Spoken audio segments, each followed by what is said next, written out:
আসসালামু আলাইকুম বন্ধুরা, সবাই কেমন আছেন? আশা করি সবাই ভালোই আছেন। বন্ধুরা দেখুন, শীতের শেষ মৌসুমে আসলে একটি সিম গাছ লাগাইছিলাম আমি নিজের হাতে শখ করে।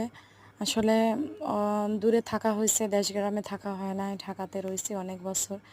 হয়তোবা এখন বাড়ি ঘরে আসছি, এজন্য শখ করে একটু একটু করে আসলে সব পদের গাছই লাগাইতেছি।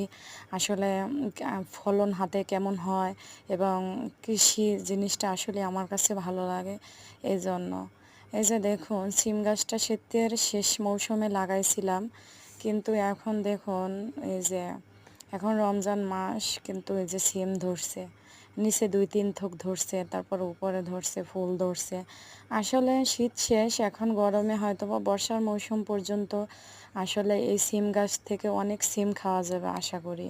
কারণ সিম গাছের শান অনেক ভালো হয়েছে এবং আম গাছে উঠছে। তারপর পাশে একটা সুপারি গাছ আছে, ওইখানেই বাওয়ায় দিছি, ডালপালা দেইনি, আসলে ঝোপঝাড় হবে এই জন্য গাছে উঠায় দিছি, পরে লাঠি দিয়ে পেরে নেব। আসলে সিম গাছটি বেশ সুন্দরই হয়েছে, আমার কাছে ভালোই লাগতেছে। বন্ধুরা, আপনাদের কাছে কেমন লাগে কমেন্টস করে জানাবেন। আসলে কৃষি জিনিস এমনই, হয়তোবা নিজে চাষবাস না করলে আসলে মনের মতো দেখা যায় না। কিনে সব কিছু খাওয়া সম্ভব না, কারণ হাতে লাগালে হাতেরটা স্বাদ অনেক বেশি, পুষ্টিগুণও অনেক বেশি। বন্ধুরা, ভালো থাকুন, সুস্থ থাকুন, আল্লাহ হাফেজ।